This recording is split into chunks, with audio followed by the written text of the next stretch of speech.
We just listened to the first 2 episodes of a new podcast, and we want to tell you all about it. The show is called Nobody Should Believe Me, and it's a groundbreaking investigation into Munchausen by proxy. Anyone who listens to Murder Sheet knows we really appreciate a deep dive into a subject.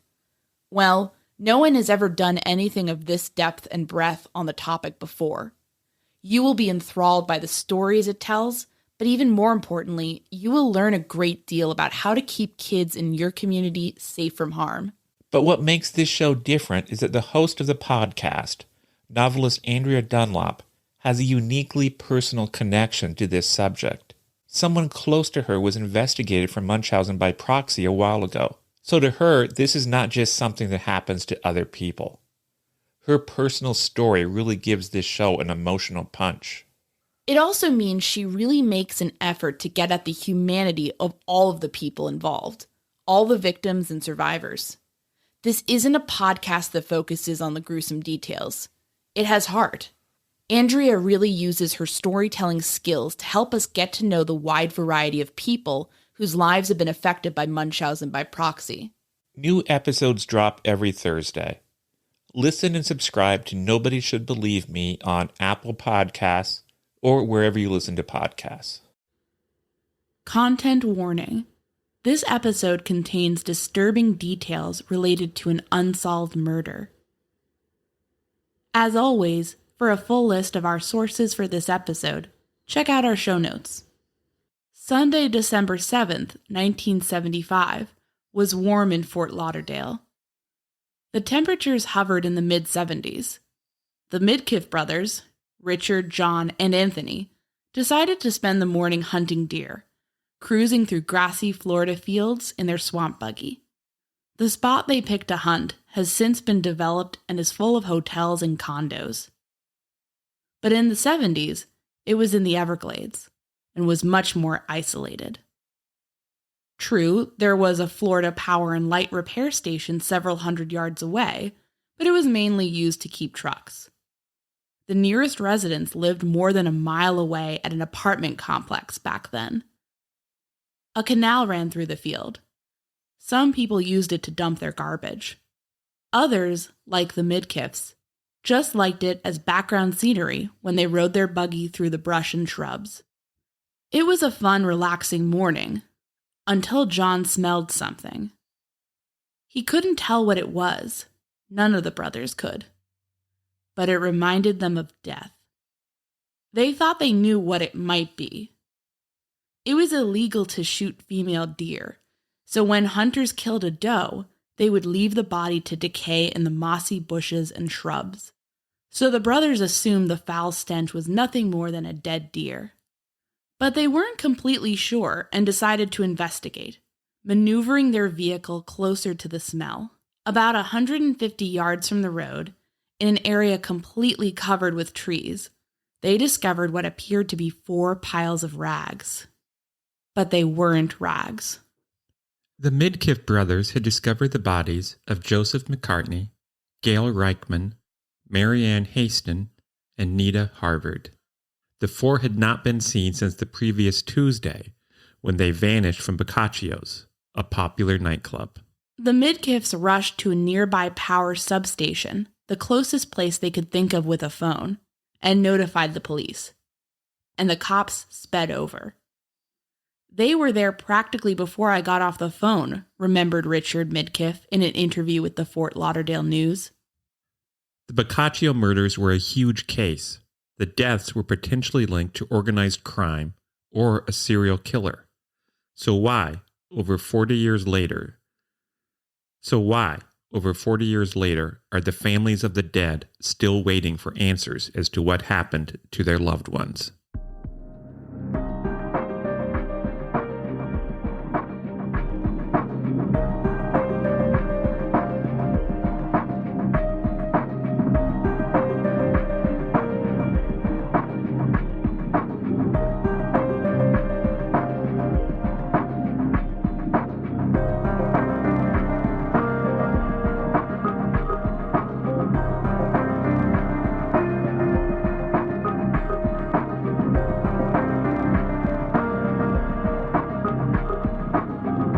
My name is Anya Kane. And I'm Kevin Greenlee. And this is The Murder Sheet, a weekly true crime podcast. Anya and I connected over the Burger Chef murders, a 1978 unsolved case involving the killings of 4 young restaurant employees. Now we're looking to track restaurant homicides. To help us understand the patterns of these crimes, we created a spreadsheet of nearly 1,000 eatery-related killings, the Murder Sheet. We'll be drawing on that data throughout Season 1 to give you a deep dive into undercovered crimes. We don't just rely on skimming the headlines. We dive into these cases to bring you in-depth coverage. We're the Murder Sheet, and this is the Boccaccio's Massacre, Part 1.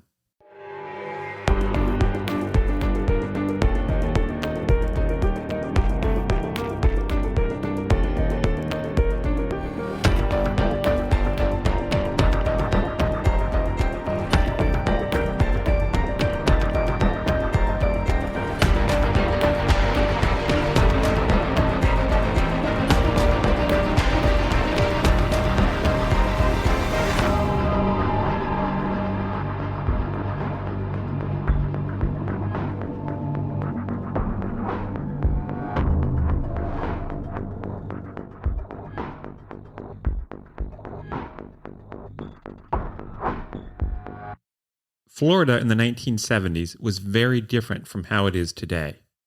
Here is Chuck Hemp, then a detective sergeant with the Oakland Park, Florida Police. He was the lead investigator on this case. We were right in the middle of the cocaine cowboy era, and you couldn't find a dollar bill in the whole damn county that didn't have cocaine in it. In this environment, when a new nightclub called Boccacio's opened, it attracted some attention. It was run by a guy by the name of Morty Brown, and there was some innuendo and suspicion that he was kind of a low organized crime figure and so forth and so on. I think that's all a bunch of crap. Others were not so quick to dismiss the possibility of an organized crime connection to what happened at Boccaccio's. Here's John Cercio, a Broward Sheriff's Office detective. He is currently assigned to this case. The owner of that place was a person, or the establishment was a place where alleged people with organized crime connections would frequent. It was like, one of those kind of hangouts. So, that could be where that's coming from. Was that a big thing in Broward County at the time, like lots of organized crime? Well, I think I don't want to sound crazy, but if you ever go to watch the movie The Godfather, where does everybody end up? They ended up down in Miami Beach. They ended up in Fort Lauderdale. We had a lot of organized crime guys like to get suntans just like everybody else. So yeah, they'd come down to South Florida. Either way, the people running Boccaccio's developed a regular procedure. The nightclub closed at 4 o'clock. And so the routine was in the morning, people would come in. There was a daytime bookkeeper. She was 35 years old, mother of a couple of kids, family.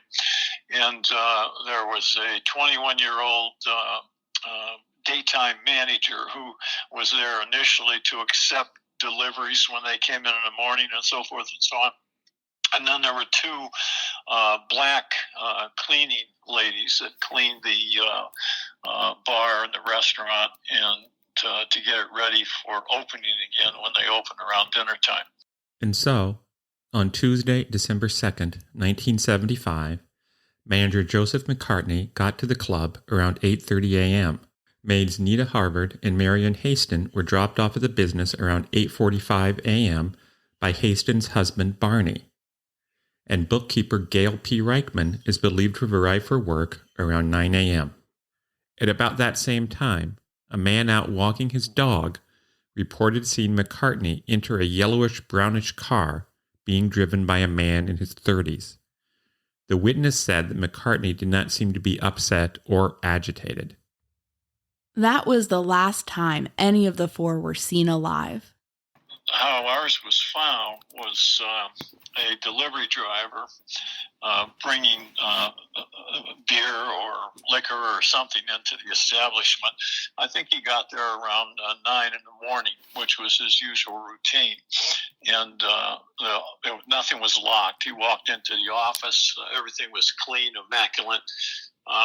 Her purse was laying on the desk. The safe was closed and totally locked. There was just no people there, but there was no indication of any struggle or any indication that there was a problem at all. And so he didn't associate that with any type of concern or a crime, and he just left and went to another delivery and then came back, I want to say, quarter to 11 o'clock, something like that, so maybe close to 2 hours later. And when he found the situation in the same place, in the same condition, he then became concerned and called the police. So first officer arrived over there and took a look at it, and he became concerned right away. So he backed out and called detectives right away. And we went over there, and they did a pretty thorough job on photographs on the crime scene. But it was just absolutely pristine in terms of being clean. Well, not quite pristine. The police did manage to find and lift a fingerprint. Was the print located in an area where you feel confident it was from one of the perpetrators, or could it have been like a customer or some such? Oh, it was on the office door. Okay. They would have. It was on the outside of the office door, so the perpetrators would have had to go in there. Employees would have had to go in there. Delivery people, salespeople, representatives, everything else would have to go in there. The owner would have had to go in there. Any girlfriends that he entertained would have went in there. So we made an effort to try and locate as many people, including the uniformed officers, detectives, and everybody else.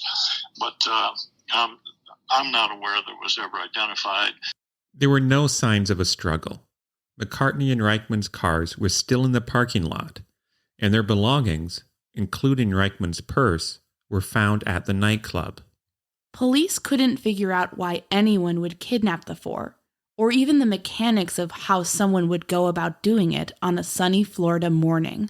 Number one, how do you take 4 people out of a restaurant? How do you take them in the first place? How many people are involved? You're going to cram 4 people in your car? How are you going to restrain them? How are you going to keep them from fighting and screaming and carrying on? Baffled investigators began to focus on the restaurant's safe. It was closed when police arrived, but they believed that Reickmann had opened it and closed it before she vanished. Club owner Morton Brown told detectives that, as of the night before, the safe contained about $7,500 in cash and negotiables. But no one knew what it may or may not have contained now.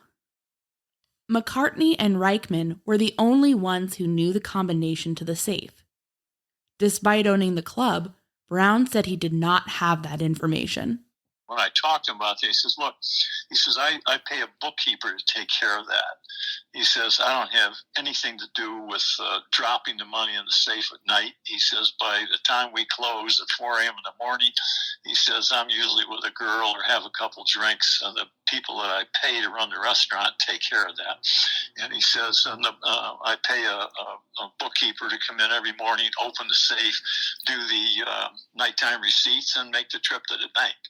Throughout the course of the investigation, wild stories swirled about concerning what may or may not have been in that safe. I mean, there was rumors that there was cocaine in the safe, bookie layoff money in the safe. There was no indication that any of that could be verified. And it seemed to me at the time to be the typical Broward County bullshit that went around in terms of speculation. So there was no indication there was cocaine in the safe. It just didn't make any sense. In Hemp's view, the biggest problem with this theory was that since McCartney and Reickmann were the only ones with access to the safe, then they would have had to been involved with any illicit activity involving its contents.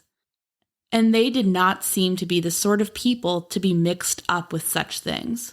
It just doesn't make any sense that any of those people would be involved in a cocaine operation. The girl that was the bookkeeper that handled the funds, we looked at her books and everything else. Everything was perfect. She was 35 years old, a mother of 2 children, never any criminal record. And it would have been her responsibility to open the safe there's just no way that happened. In any case, even if the rumors about what may have been in the safe were untrue, they still could have played a role in what happened to the Bocaccio 4. I remember talking to people at the time that said it would have been so easy for that to have happened by 2 people talking in a bar over drinks.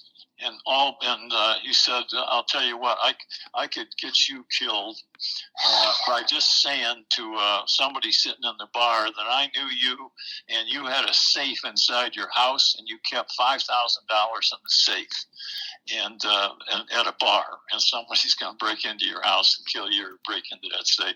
And it was pretty much true. When police managed to finally get the safe open, they found not just money missing, but something else. Something that pointed them towards a very specific suspect. Let's take a quick break from the murder sheet to tell you about a podcast investigating yet another unforgettable crime. The Orange Tree is a 7-part series about a 2005 homicide that happened near the University of Texas at Austin. The murder of 21-year-old Jennifer Cave, who was shot, dismembered, and left in a bathtub at her friend Colton Petoniak's apartment, continues to haunt the area to this day. Like the Burger Chef murders, this case features plenty of twists and turns, including Colton's flight to Mexico with another UT student, Laura Hall. Both were later convicted in connection with the crime, although Colton has continued to appeal his verdict and claim innocence. The business student turned convicted murderer now says that he doesn't even remember much about the night Jennifer died. The Orange Tree is reported on and produced by Haley Butler and Tanu Thomas, who were both seniors at the University of Texas when they started this project. Together, Haley and Tanu strive to piece together this tragic story in an in-depth podcast that features audio from courtroom scenes and interrogation rooms, prison phone calls, and exclusive interviews with both the perpetrators and the victim's family. You can binge all 7 episodes of The Orange Tree today on Apple Podcasts or wherever you listen to podcasts. And now, back to the murder sheet. The only thing known to be missing from the safe, other than the receipts from the night before, were the employment records related to one man, George Dino Durkin. This rather bizarre fact was alone enough to make Durkin a person of interest. But when police took a closer look at him, they found even more cause to suspect him. Durkin had worked as a dishwasher at the club. He did time in jail for armed robbery, and one of the people who worked with him in the kitchen described Durkin as crazy. On November 19th, just a couple of weeks before the 4 employees vanished, Durkin got drunk on cooking wine while on the job.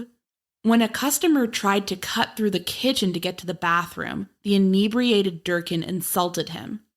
One thing led to another, and Durkin and the customer ended up brawling in the street outside Boccaccio's. Manager McCartney, soon to be one of the 4 missing employees, fired Durkin on the spot. This angered the dishwasher, and he made threats to some of his soon-to-be former co-workers. No one seemed to have a good idea of where he went or what he did after that. That changed on December 13th, 1975, when police managed to track down and arrest Durkin in Toronto. They quickly confirmed that he had left the Fort Lauderdale area several days before the crime, and had actually entered Canada the day before the crew went missing. So the man who had been their number 1 suspect had been cleared of any direct involvement in the crime. By this time, of course, the Midkiff brothers had discovered the bodies of the victims, and what had been a kidnapping case now became a quadruple homicide. The field where the corpses were discovered was about 10 miles west of the club. The bodies of the two cleaning women lay next to one another, while McCartney and Reickmann lay a few feet away. All four died as a result of gunshots to the top of the head, as if the victims had been lying down when killed. The women had been shot once. McCartney had been shot twice. Did you think that it was a .38 caliber weapon? Oh, definitely. Did you have a sense of what kind of gun? It's a 5 right twist on the shell, and as I believe that could have been a Smith & Wesson. There was no sign of a struggle at the scene, no indication anyone had tried to run off or escape or fight. And the killer or killers tried not to leave anything behind. Okay, our people were completely stripped of wristwatches and all that sort of thing. Didn't have any personal items left on their body. That wasn't the only challenge the detectives faced. And one of the other problems that was, even though it was December, it gets pretty hot in Florida in December, even in South Florida. And so the bodies had been out there from Tuesday morning to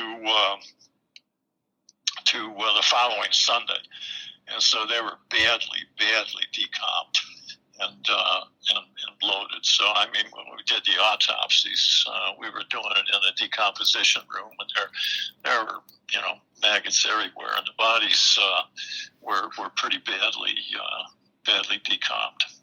Despite the condition of the bodies, they managed to yield at least one tantalizing clue. The white female. And if you look very carefully to me, and this is me, and the medical examiner, I think, agrees with me, that it looks like the double ring of a handcuff going around and put on her wrist fairly tight. That suggests that when the victims were taken out of the restaurant, they may have been restrained in handcuffs. And that raised a host of questions. In terms of the handcuff marks on the victims, was that unusual to use like handcuffs as opposed to something like duct tape or anything in robberies at that time? Did that stick out to you at the time? Well, there were a couple things that sort of stuck out at the time. That was one of them. So one of the things we wonder is, did we have a police officer involved? Did we have a retired police officer or a police officer that had been fired? Do we have a private investigator? Do we have? So, you don't see people running around with handcuffs most of the time. This all put the investigators back to square one. They even started revisiting leads they had already worked, like Durkin and stories about drugs in the safe. Police got a story from an informant that the killers were a group of 3 men who, soon after the killings, got picked up on an unrelated armed robbery charge. The 3 men definitely hung out at the club often in the weeks before the murders, supposedly to buy drugs. It was alleged that the 3 knew Durkin, and that the dishwasher acted as an inside man who helped the 3 arrange to purchase drugs from McCartney. On the morning of the killings, the 3 supposedly went to the club to buy cocaine from McCartney. When they got inside, they saw there was a large amount of cocaine in the club safe, recognized they had an opportunity to make a quick and easy fortune, and so they took the drugs from McCartney at gunpoint. To make their escape, they forced the Boccaccio's crew into the car and drove them to the field where they shot them to death, one by one by one by one. Afterwards, they put the murder weapons into an orange vinyl bag and dumped them into the ocean. With nothing to stop them, they sold the cocaine and used the proceeds to travel and lounge about at places like Acapulco. When the money ran out, they returned to Florida. They even had one of the women who traveled with them get a job at Boccaccio's. They wanted to learn how much the people there knew about the murders. It was an intriguing story, but there was no hard evidence to support any of it. And Mary McCartney, the mother of victim Joseph McCartney, vehemently protested against the idea of a drug deal gone wrong. She said her son lived with her and was always broke, which is not what she would have expected from someone involved in the drug trade.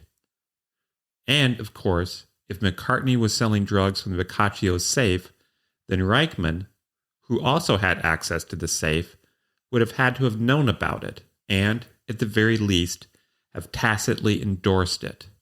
That did not make sense to anyone. But much about these murders did not make sense.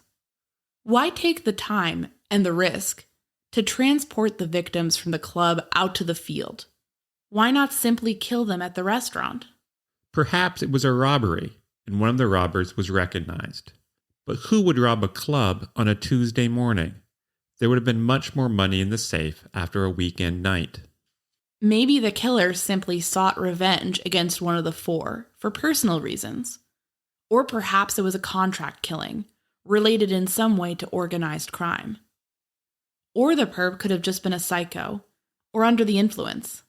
Anything and everything was on the table. It looked as if the crime might go unsolved forever, unless the killer struck again. Next week, a killer with a strikingly similar MO hits a new target. Hemp tells the story of the last best attempt to unravel the mysteries of the Boccaccio's murders. And Detective Curcio shares other possibilities of how the cold case went down. If you have information on the Boccaccio's case, please contact the Broward County Sheriff's Office at 954-493-TIPS or 954-493-8477. Thanks for listening to this episode of The Murder Sheet. Special thanks to Kevin Tyler Greenlee, who composed the music for The Murder Sheet, and who you can find on the web at kevintg.com. To keep up with the latest on The Murder Sheet, please make sure to follow us on Instagram and Twitter at Murder Sheet, and on Facebook at MSheet Podcast or by searching Murder Sheet. For exclusive content like bonus episodes and case files, become a patron of The Murder Sheet on Patreon at patreon.com/murdersheet. If you enjoyed listening to The Murder Sheet, please leave us a 5-star review to help us gain more exposure. And send tips, suggestions, and feedback to murdersheet@gmail.com. Thanks so much for listening.